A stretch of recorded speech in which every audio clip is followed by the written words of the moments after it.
नमस्कार दोस्तों, जो बैंड जीके में आप सभी का बहुत बहुत स्वागत है। दोस्तों, लगातार एक के बाद एक राजस्थान पुलिस का रिजल्ट आ रहा है और जैसे जैसे रिजल्ट आ रहा है सभी रिजल्ट में एक बात जो है वो कॉमन देखी जा रही है कि सबसे ज़्यादा जो सिलेक्शन है वो एक्स मैन के इस बार हो रहे हैं।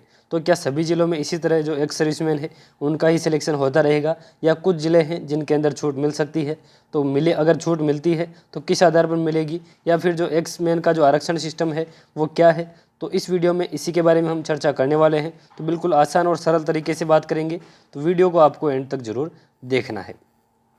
तो शुरुआत करें उससे पहले दोस्तों, अगर आप इस चैनल पर पहली बार हो तो आगे भी ऐसे ही महत्वपूर्ण जानकारियों के लिए अभी इसको आप सब्सक्राइब कर लीजिए। साथ ही सभी जिलों के रिजल्ट और ऐसी ही अन्य सूचनाएं आपको लगातार टेलीग्राम के माध्यम से मिल रही है, तो इस नाम से सर्च कर लेना या डिस्क्रिप्शन में उसका लिंक है वो भी आप ज्वाइन कर लीजिएगा।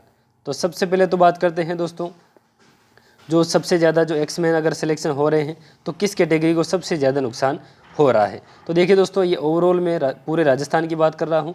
बाकी दोस्तों कई जगह ऐसी है जहाँ पर जनरल को भी ज़्यादा हो सकता है, या एमबीसी को भी हो सकता है, या ओबीसी को भी हो सकता है। वो आपकी जो सीटें हैं उनके ऊपर डिपेंड करता है। लेकिन अगर ओवरऑल पूरे राजस्थान में देखें तो सबसे ज़्यादा ओबीसी को नुकसान होता दिख रहा है, उसके बाद में एमबीसी और उसके बाद में जनरल कैटेगरी को नुकसान हो रहा है। तो सबसे पहले तो हम बात कर लेते हैं कि जो एक्समैन है उनकी कितनी सीटें हैं जिनके ऊपर उनको सेलेक्ट करना है। तो सीधा हम उसी विज्ञप्ति के ऊपर चलते हैं।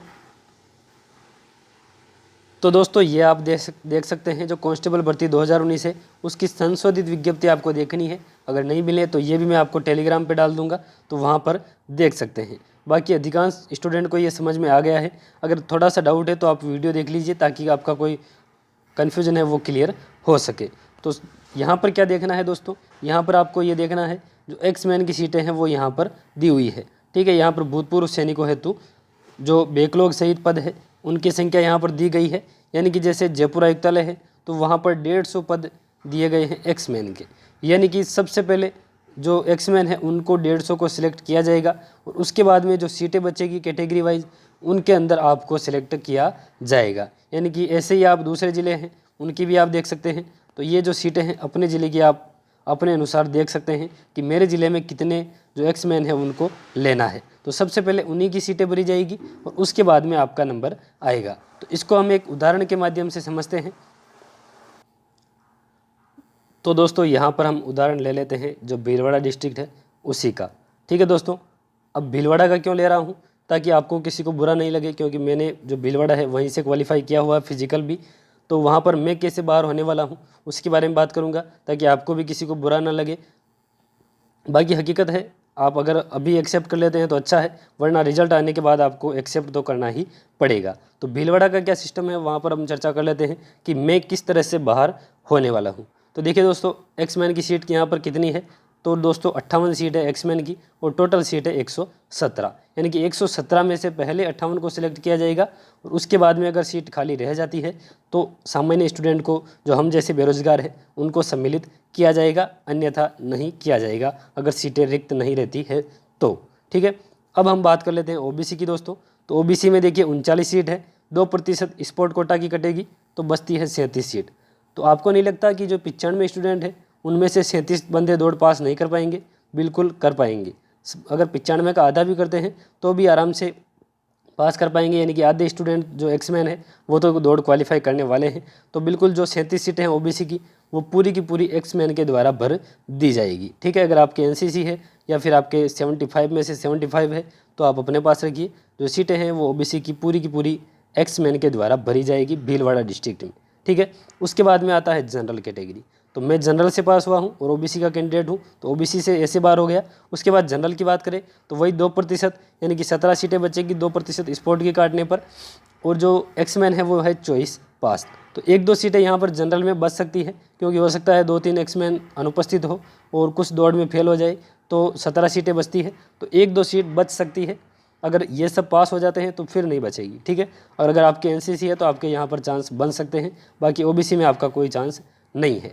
ठीक है, उसके बाद में बात आती है एमबीसी की। तो एमबीसी की दोस्तों 5 सीटें हैं, 2 निकाल लीजिए, बचेगी 3 सीट। ठीक है, 3 सीट बचने के बाद में एक्समैन कितने पास है? 8 एक्समैन पास है।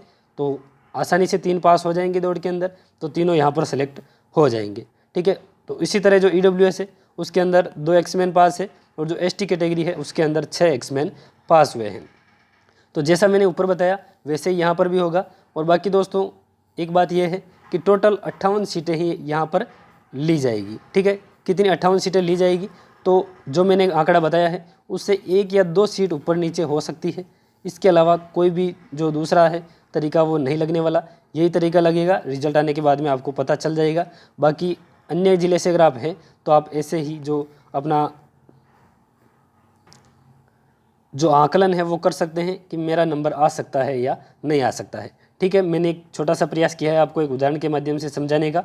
बाकी अगर किसी का नहीं हो रहा है तो टेंशन लेने की आवश्यकता नहीं है, मैं आपके सामने हूँ, मैं भी फेल होने वाला हूँ यहाँ से, तो आगे की तैयारी कीजिएगा। ठीक है दोस्तों, बाकी कई ऐसे ज़िले हैं जैसे अजमेर, बिल्कुल 0 पोस्ट बचेगी यहाँ पर। एक भी जो सामान्य स्टूडेंट है हम जैसे बेरोजगार उनको नहीं लिया जाएगा। इसके अलावा कोटा ग्रामीण OBC वहाँ से भी बिल्कुल एक भी स्टूडेंट को नहीं लिया जाएगा। ये ऐसे ज़िले हैं जहाँ के बारे में मुझे पता है। बाकी आप जो अपना ज़िला है उसको इस आधार पर पहले आपको एक्समैन को लगाना है, उसके बाद में सीटें बचती है तो आप वहाँ पर सेलेक्ट हो जाएंगे। ऐसे आपको अपना आकलन कर लेना है। बाकी वीडियो मेरे हिसाब से आपको अच्छे से समझ में आ गया होगा। अगर हाँ तो वीडियो को लाइक कीजिए और चैनल को सब्सक्राइब जरूर कर लीजिए, क्योंकि आपको ऐसे ही जो पेचीदा मामले हैं उनके बारे में जानकारी इस चैनल के माध्यम से लगातार आपको दी जाती रहेगी। जय हिंद।